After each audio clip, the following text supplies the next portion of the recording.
in the month of February, we do a series about relationships. And here's why. It's like, well, isn't one series enough? You tell me, right? Look around and look at kind of the struggles that we have with relationships in society. Look at our own lives, right? And the relationship struggles that we experience. Thanks, dear. I do love some milk. Some milk. Is it milk or is it milk? Milk. Okay. We'll shelf that for a minute, right? So relationships are a challenge, right? They're difficult. They have struggles that are inherent. They're built in. We have conflict because we're different, and we're supposed to be different because God made us like that. And so the point is to not highlight our differences and point out all the flaws that other people have. The point is to figure out how to make them work. If we don't, they will stink. If we don't have the tools necessary and kind of the understanding that we have to understand how to make all of this stuff fit, it's like the kind of the gears. It's like they're offset, right? They're different. But then when they get in rhythm, you can do incredible things as a result of what they can produce.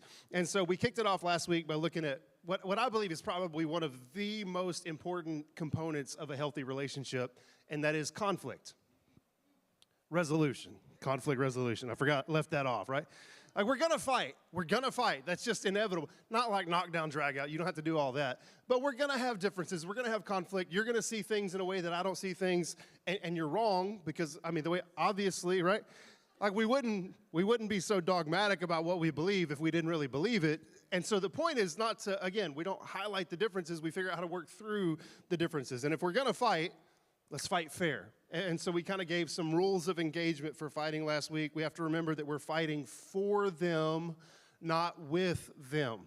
Fighting for them, not with them. And so this week, we're going to look at another thing that we can do to keep our love from stanking. Keep it from stinking.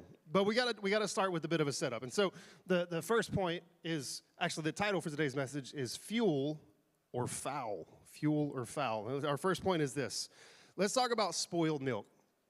Has anybody, all right, first off, how many of you open the fridge and you grab the milk and you drink it straight out of the fridge? Something is wrong. Like, you can't, if you're a bachelor and you do that, knock yourself out. If you got a family, that's disgusting, right? That's why I don't drink milk in my house, because I know my kids, and I know and I'm like, I'm not slobbering after you, man. I'm not doing it. And so milk, this is what we know about milk. Milk is a perishable item, right? It's an item that will go bad eventually. And it'll go bad. We will expedite that date in which it goes bad if we don't do what's necessary to preserve and protect it, right? So milk will spoil. Relationships will spoil if we don't do what is necessary to preserve and protect them, right?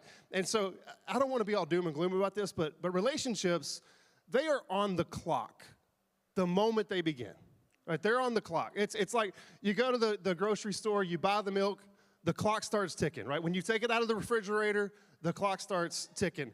And in our relationships, they're on the clock. Think about it like this. When you meet somebody new, or if you're, kind of in the beginning of a dating relationship, or if you just got married, we call it the honeymoon stage, right? All of that stuff, maybe the clock starts after you get past kind of the quote-unquote honeymoon stage. So when you meet somebody new and they're interesting and you haven't heard all of their stories yet and you haven't heard all of their jokes yet, because what happens is eventually their stories start to repeat and their jokes start to repeat, and you've heard all of the things before, and you can even, it's fun when you get to a point in a relationship where you can start to finish their story for them.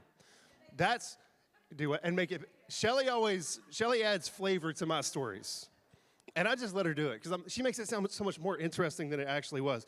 And so to put it, maybe if you're younger, the way that we would say this is you glaze them, right? That's what Titus tells me all the time. You glazing, everybody's glazing. And so we make them seem maybe better than they are. But once we're past that initial infatuation, interested, curious stage, I think the clock starts ticking. If we don't do what's necessary at that point to start to preserve and protect the relationship, it's going to expire. It's going to go bad. It's going to spoil. If you don't continue to be intentional in that relationship, it will spoil like milk, and it's going to stink. Have you ever taken a swig of milk that you didn't realize was expired until you put it in your mouth and you're like, all right, question. What do? Do you swallow it or do you spit it out? Okay. So let's start. We're going to start here. We're going to stick with this milk analogy for a little bit, but we're going to start with a baseline, kind of an understanding of what relationships, healthy relationships, are supposed to look like. And we can use this kind of as a baseline for comparison when we start to look at some of these stinky, foul relationships. 1 Peter chapter 4, verses 8 through 10, it says this: above all, love each other deeply, because love covers a multitude of sins. Offer hospitality to one another without grumbling. I feel like that verse was written specifically to me. I will do something for somebody, but man, I'm going to complain about it. Offer hospitality to one another without grumbling. Each of you should use whatever gift you have received to serve others as faithful stewards of God's grace in its various forms. That's the base. That is what a healthy relationship looks like, right? Love each other deeply. Love covers a multitude of sins. Offer hospitality and stop whining about it. Use the gifts that God has given you to serve each other. And when we do that, your gifts are different than my gifts. Your abilities are different than my abilities.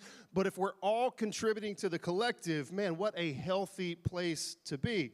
And so kind of going back to the milk thing, right? We go to the store, and look, if you're a homesteader and you milk the cow and you never have to refrigerate it, like, ignore this part of the conversation, right? But most of us, we go buy it, we get it out of the fridge at the store, we take it home, and we put it in the fridge. That's how we protect and preserve it. So let's kind of run this thing all the way out as far as milk goes. Milk. Have y'all seen there's a video where they try to figure out what the exact pronunciation is? And by the end of it, you're like, I don't really know how to pronounce milk, because you've just heard it so many different ways, and it starts to feel all jumbled in your head. So the first analogy, kind of the first parallel, would be this. If we don't keep milk in the fridge, it's going to spoil and stink. If we don't keep it in the fridge, the place where it's preserved and protected, it's going to stink. If we leave our relationships out for too long, they will also spoil. This is what happens when we leave.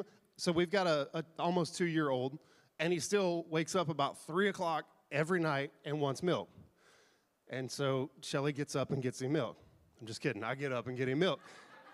And so what happened, listen, I don't know how you feel at 3 o'clock in the morning. I'm not a good person. I'm not a happy person. I'm not even a sentient person. I don't even know. It is a miracle to me that I make it to the refrigerator, get the milk, put it in the bottle, warm it up, get back to the bed, and don't fall asleep somewhere in between, right? And so there has been a time or two where I got the milk out of the fridge, made the bottle, and grabbed him because he wants to come, and he's so not helpful, but he thinks he is. And I take him with me, and we get the milk, and we come back to bed and go back to sleep. And then I come back 3 hours later when it's time to get coffee, and then there's the milk on the counter, and I'm like, oh, right? And I didn't put it in the place that preserves and protects it. With our relationships, if we don't put them in a place in our hearts and our minds where we're preserving and protecting them, they will spoil. This is what happens when we make assumptions, right? We assume that they know that we care about them. We assume that they're going to be there. We assume that they understand the dynamic of our relationship. We assume that they know that we're busy, and that's why we haven't reached out. We do all of those sorts of things where we convince ourselves or talk ourselves into, or we justify the reason we treat the relationship the way that we do. We don't reach out. We don't make time for them. And eventually, if we do that, that relationship will spoil. And when it spoils, it stinks. That's, the love. Y'all see the connection here, right? Okay, so that's the first one. That one's obvious, right? If we don't put the relationship, the milk, in the place where it is preserved and protected, eventually it will spoil. All right, another thing that happens with milk is sometimes milk just expires. Y'all know they have an expiration date? I sure hope. Okay, Best Buy, 2/20/25. So even if I keep this in a place that preserves and protects it, eventually it will expire. You know that in relationships, sometimes there's an expiration date on some of our relationships? Let me say it like this. So sticking with this milk analogy, there are times when the milk goes bad and it needs to be gotten rid of, and we're not talking about milk any longer. Does that make sense? There are some relationships that we need to allow to expire. There are some relationships, and look, nobody likes to talk about this stuff. Maybe you do. Maybe y'all like preacher. But let me finish my thoughts, and then you can decide what you want to do with it, right? It may be that some of your relationships that at one point were good or healthy or flourishing, had value and kind of were reciprocal, it may be now you're just heading in different directions. And that's okay. They can, listen, they have autonomy too. They can go whatever direction they feel like they're supposed to go in. It may just be that they're not going in the same direction as you, and so maybe you could let that relationship expire. I'll finish this thought because I see some of y'all are like, no, God is love. God is love. We shouldn't do that. I'll finish it, right? So it may be that they're going in a different direction, and you just need to let them go in that direction, and you go in the direction that you believe that God has in store for you. It could be, and not in an arrogant way. This is not saying that you have arrived and you've got it all figured out, but it could be that maybe you've just outgrown them. Some people don't want to grow. Some people don't want to change. Some people don't want God to do new things in their life, and you do, maybe. And so it could be that you just probably need to shelf that relationship and let it expire if they're not, y'all see what I'm saying? Like the Bible calls this unequally yoked. Right? When you try to put two animals together that are not similar in size, not similar in stature, not similar in gait, what will happen is they'll just go in circles, and they'll never actually make any progress in their life. And so that's one of the things that maybe you could be experiencing is like maybe you just outgrown them. Not that you're awesome, not that you have all of the answers, but they're not trying to change, and you are, so maybe you should let that relationship expire, right? Or, this one's really offensive, or maybe they really don't care about you, and you know it, but you choose to hold on to the relationship anyway. They don't care. For some reason, you have convinced yourself that it's a prudent thing to do for your life, for you to hold on to a relationship. You've probably seen this story about the person who sees a snake that's wounded, and they reach down and they pick up the snake that's harmed, and they're going to take care of the snake, and they're going to help the snake get back to a healthy state, and the snake gets back to a healthy state, and then the snake bites the person that helped them, and they're like, snake, why did you bite me after I did all of these things for you? And the snake was like, I'm a snake. That's what I do. So maybe if you're holding on to a snake, and you've got all of these good intentions, and you're a helper, and you're a lover, and you want to see the best in people come to fruition, if it's a snake, you probably need to put that thing down. I think it's one of the more difficult things. Like, this is the hard part, right? Let's be honest. I say all of that to say I'm not always good at this, right? I tend to hold on to things longer probably than I should. There are people that should have gotten a boot a long time ago, but they still rent space in my head for free. I think it's one of the more difficult things, being a follower of Jesus, because we can kind of start to justify doing this. We can start to convince ourselves or trick ourselves into staying in unhealthy and toxic relationships because, well, God is love, right? You know, God is love, so we should be love. Couple of thoughts. God is love, you're not him. God is love. God loves people unconditionally without any reservation whatsoever. He loves them, but he's given us, if you like kind of the legal aspect of things, like there's a contract, and in the contract there's a clause, and we have an exit strategy.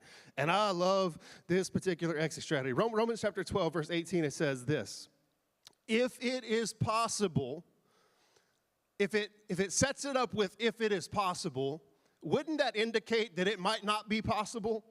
If it is possible, as far as it depends on you, live at peace with everyone.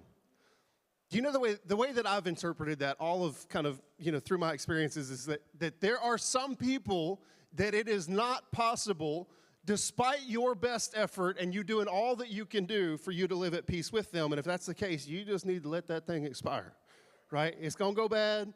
It's probably already bad, and you still got that nasty spoiled milk in your refrigerator, and you just keep it there for some reason, and you need to pour it out. I thought that was better than you guys did. I was really proud of that one, but it's okay. Now, this doesn't mean that we hate them or we want bad for them. It just means that they aren't for us and we aren't for them. It means that they can go their way and we can go ours. You go back to the story of Abraham and Lot in the book of Genesis, and Abraham's like, you go your way, I'll go my way. You do your thing.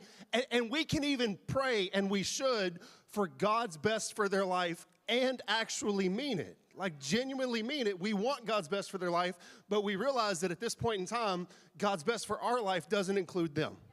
Okay, sometimes, last milk analogy here. So you've got the milk spoils because it gets left out. It expires sometimes, and you need to pour that stuff out. And then the third one would be this. Sometimes you actually use all of the milk in the carton or the jug. Sometimes, like, I don't know, it's amazing to me, if you buy a gallon of milk, you never use a gallon of milk. Never. I take that back. My kids, they're straight. I've got one in particular that could probably go through a gallon of milk like every 2 days, just slamming it. But it never fails that you end up having milk left over because it doesn't actually always get used. Sometimes, but rarely, you actually use all the milk in the carton or the jug. As it relates to relationships, here's what I believe maybe the parallel in that is. I think that there are some times when that relationship has been used up. Let me explain. I think maybe a better way to say that, not that we use people, right? That's not what we're saying. But I believe that there are some relationships that are in our lives for a reason, for a season. They're in our lives for a reason, but only for a season. And this has probably been one of the hardest things for me to actually start to understand and appreciate, right? Maybe they have not been intended, they were never intended to be with you long term, but you can still thank God for the time that they were with you. You can still thank God for what you learned from them and what they helped you accomplish and how they helped you grow and obviously, hopefully, what you did the same for them. You can look back on the experiences and the memories that you have and you can be appreciative of them, but you just have to understand some people aren't with us for the long term. It just gets all used up, right? Again, not that we use people. Y'all understand? Okay, because that gets weird when you start talking about using people and relationships and all that stuff, right? And of course, it stinks when people that we care about and that we have memories with, when they aren't part of our lives any longer. That is an incredibly difficult thing to do. But what we can do, again, is hold on to what we did experience together, what we did learn together, what we did grow together in from those relationships. So we've got the milk spoiling, we've got the milk expiring, and then we have to understand sometimes you just use it all, and there's not really any usefulness for it any further. Does that make sense? Yeah. So those are some of the ways that a relationship can go foul. Foul or fuel. That's the title of today's message. Let's look at some ways that we can keep our love, all of the key relationships that we have. When we're, again, talking about relationships, we're not just talking about marriages. This is for people who are dating. This is people who are in friendships. This is people who experience coworkers. Like, all of these principles transcend to those other relationships. So how do we keep our love from spoiling and ultimately stinking? And so the next point is relationship rocket fuel. Relationship rocket fuel. Did y'all see the rocket? I was pretty proud of that. I think that for any relationship to have long-term viability, there has to be some fire in it. Hear me out.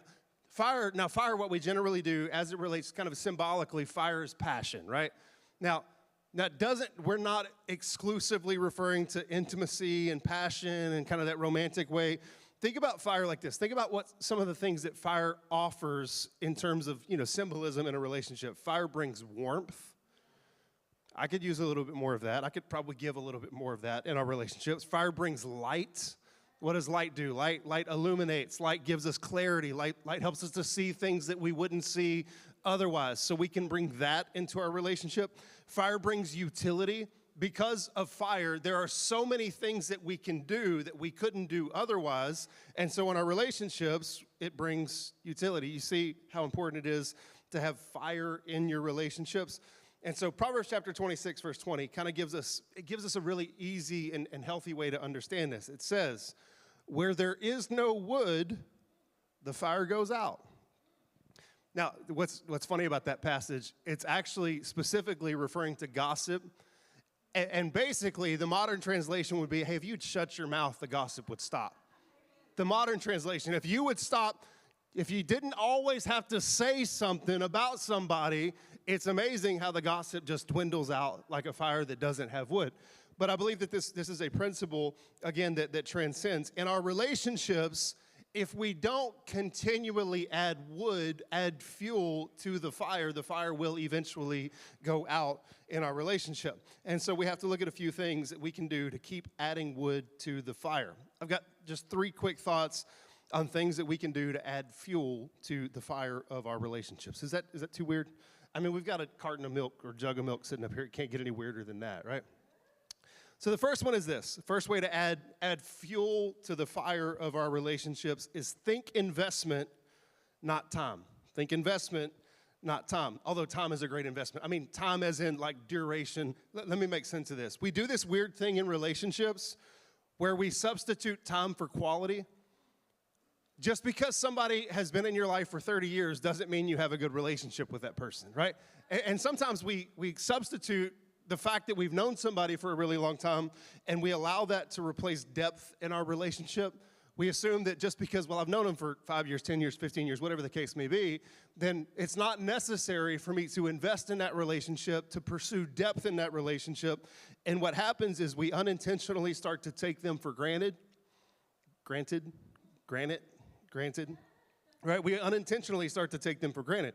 Now, the only way to avoid unintentionally taking somebody for granted is to intentionally not take them for granted, right? So obvious, like things that we know, but things that we struggle to accomplish, right? Time is not determinant of the success of a relationship. Investment is. Just because you've known somebody for a long time doesn't mean that is a healthy, successful relationship. The determinant, what determines whether or not that relationship has, again, long-term viability is, are you consistently putting an investing into that relationship? And if you're not, the wood isn't being added to the fire, and the fire will eventually go out. I think this is where it kind of transitions from theoretical to absolute, right? From hypothetical to actuality. This is where the rubber meets the road, so to speak. You can say that you care about somebody, but what are you doing to actually express that you care about that person? Are you sending them texts? Are you giving them phone calls? Like, for some god-awful reason, some people, all of my friends in my life, it's so funny because they all love phone calls, and I despise them. With everything that's in me. And they still call, and it's okay. It's fine. But are you texting them? Are you calling them? Are you doing something thoughtful to remind them that you care for them? And you know what, for me, this is maybe just a personal preference. I think one of the most powerful things that we can do is send something that doesn't demand something in return. For example, I'll give you just a great example of this. Just to gas myself up just really quick, right? I was thinking about, there was a kid that I coached in Little League. He's a senior this year. He's about to graduate. And so I texted him yesterday, he did his national signing day over the week. Humble brag, right? And so it was just an awesome experience. A couple of days later, when all of that had died down and everybody was like, oh, you're the best, you're so awesome, and all, like I waited a couple of days and I was like, hey, I just want you to know I am so... You did, didn't you? She's like, don't do it. They put napkins up here for a reason, okay? Kleenex, whatever. I'm so proud of you. I love you. Nothing else. You don't have to respond to that. How powerful is that when you just want somebody to know that you care about them, that you love them, you're thinking about them, you're proud of them, you want God's best for them, and you don't necessarily need anything in return. I think this is where that wasn't supposed to happen. How many of you guys came to Power Couples last night? It was amazing, but also, man, they got me in my feels. I think one of the most important things, again, this investment over time, it's that you know them well enough to know how to honor them. Like to know what it is that matters to them, what they value, and how you could speak life into them and add value to their life as a result of actually knowing them. So think investment, not time. I'm embarrassed to admit how many times I have failed at this. How many times have you run into somebody? There's got to be more Kleenex. There it is. How many times have you run into somebody, like maybe that you care about, you hadn't seen them in a little while, you see them at Walmart, because that's where you see everybody, and you're like, hey, how you doing? It's great to see you. How's mama? How's your wife and them? How's mama and them? How the kids, right? And then you're like, hey, let's catch up soon, knowing full well you ain't ever going to catch up, right? We almost use that as an exit strategy to get out of the conversation, and we know that we're not going to invest in that relationship once that moment has passed. I suck so bad at that. And I was talking to my grandpa about this one time.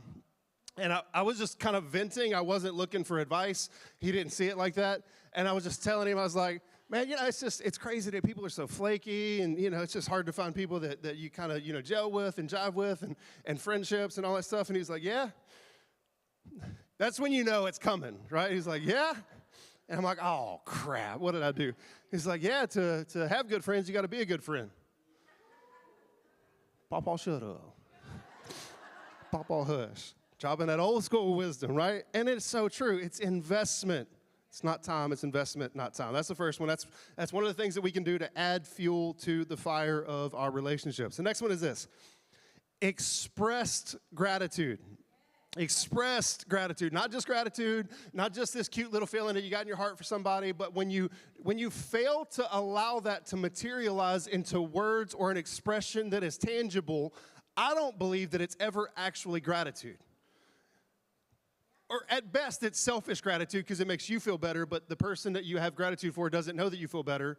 So what is the point of the gratitude, right? So another way to continually add fuel to our relationships is to actually express the gratitude that we have for them. I am firmly convinced that unexpressed gratitude isn't really gratitude. If they don't know it, then it has no meaningful effect on their life. The point of gratitude is not for you to feel better, it's for them to feel better. And so we've got to allow that to get out of our heads, through all of the processing and filters, and out of our mouth in a way that is meaningful, right? I have had, and I'm sure you have too, so many conversations over the years, almost always with guys who have a father that has never told them that he loves them or that he's proud of them. They're like, I would give my entire life to hear my dad say that he loves me and he's proud of me. And then what happens in the story is almost without fail, they get older, they get to the point of the end of their life, the dad is on the deathbed, brings the son in, he's like, hey, I just want you to know that I love you and I'm proud of you.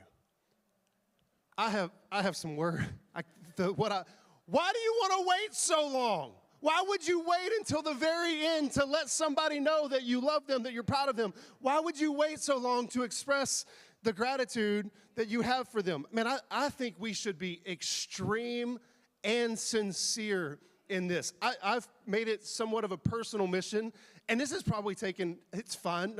Honestly, I tell people in the gym that I love them, that I barely know. Like, I know them, like, okay. It's like, I love you, man. At the gym, they're sweaty, I'm sweaty, and I do not care. I don't care. I would so much rather be found on that side where I did too much than not enough. I would so much rather be found by God to be somebody who is expressing gratitude than somebody who is withholding gratitude. And so, listen, if I've told you I love you and made you uncomfortable, get over it.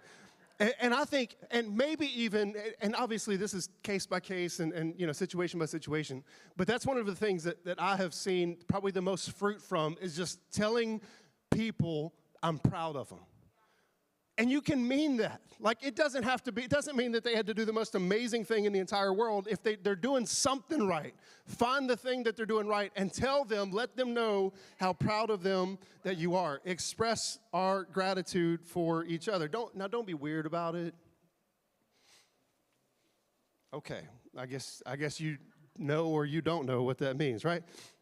You know what's funny? I think about our relationship with God. Like, God has expressed in so many different ways and different times how much he loves us. You go back to the Old Testament, and there's all of these expressions of God's love for his people. You fast forward to the New Testament, and God so loved the world that he gave his one and only son. Jesus didn't just talk about it, but he was about it. Like, he demonstrated, he showed it, he expressed his love for us. And if he does that for us, why wouldn't we pass that on? Why wouldn't we do that for each other? All right, last point. I got to hurry.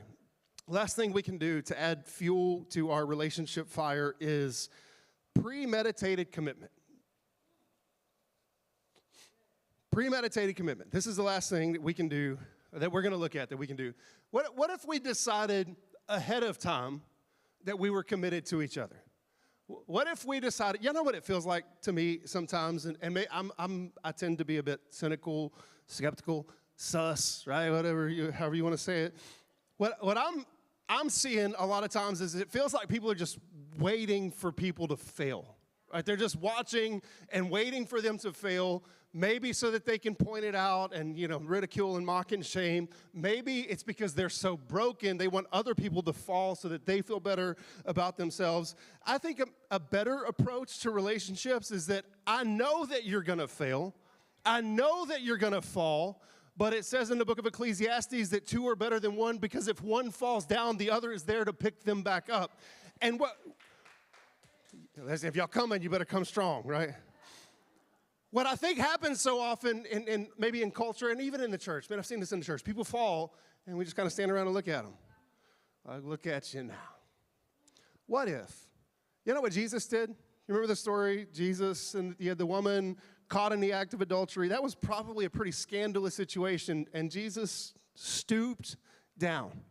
Wasn't afraid to get dirty, wasn't afraid to get into the mess. What if we were premeditated in our commitment to each other? Instead of waiting for people to fail, waiting for people to mess up, I think it's the fail and bail. We're waiting for them to fail so that we can bail. We're looking for an excuse to get out. What if we pre-decided to walk with each other through the struggles of life? Proverbs chapter 17, verse 17, it says this. Y'all got me snotting all over the place. I was good earlier. I got a whole box. I probably have 2 boxes. Proverbs chapter 17, verse 17, it says this. A friend loves at all times, not just the good times, not just the high times, not just when they're winning, not just when everybody likes them. A friend loves at all times, and a brother is born for adversity. You know the word brother there, like obviously we would interpret that as sibling. If you look at all of the different ways that could be interpreted, obviously it would be sibling, it would be even half-brother. But then there's this one interpretation that I think is just absolutely crucial to understanding this. And it would be each to the other. Each to the other. I am to you what you are to me, this reciprocal relationship. I am committed to you like you're committed to me. I'm not going to bail on you like you're not going to bail on me. I'm going to walk with you through whatever you're going through like you're going to walk with me through whatever I'm going through. I am committed to you like a brother who was born for adversity. You're not really a friend if you're only there for the good times. You're a fan. And we really don't need any more fans in our society. We don't need fanboys and people who gas us up when things are right. We need people who are there to walk with us when things are hard, when things are broken, when things are messed up. That is what we need. And I don't believe that you just kind of happen into that. I don't believe that you just stumble into this, well, like, I'm here for the adversity. Whatever happens, happens, and I'm with you. I think you pre-decide. I think you are premeditated in your commitment. I think that we should be committed to each other like that. You want to talk about fuel for the fire? That is fuel for the fire when you're struggling and somebody knows that you're struggling and they're still there with you. Talk about depth in that relationship. That is what we're after. So if we want love that doesn't stink, let's do that. Let's add fuel. Let's add wood to the fire of our relationships. Amen? Let me pray for us. Jesus, thank you so much. You are a friend that sticks closer than a brother. You'll never leave us. You'll never forsake us. And God, what's so fascinating about that is you weren't just doing that so that we would have you to lean on at all times. I believe that you were also doing that to show us how to relate to each other. That we should be friends who stick closer than brothers, that we are brothers that are born for adversity, that we are with each other, we are pre-committed to each other. That we would walk through the fires of life with one another just like you do with us. You are our example, you are our God. God, help us to live lives, to have relationships that honor the way that you relate to us and treat us and feel about us and care for us. Jesus, I pray that if there's any relationships that are represented in this room today, if people are holding on to some of these toxic, unhealthy relationships, God, that you would give them the courage to do what they need to do to move past those relationships. There's some relationships that are hard, that are struggling, that we need to recommit to. But God, I believe that they will have clarity today as to what it is that they need to do in those relationships by your Spirit. Jesus, we love you. We are so thankful for you. And it's in your incredible name we pray.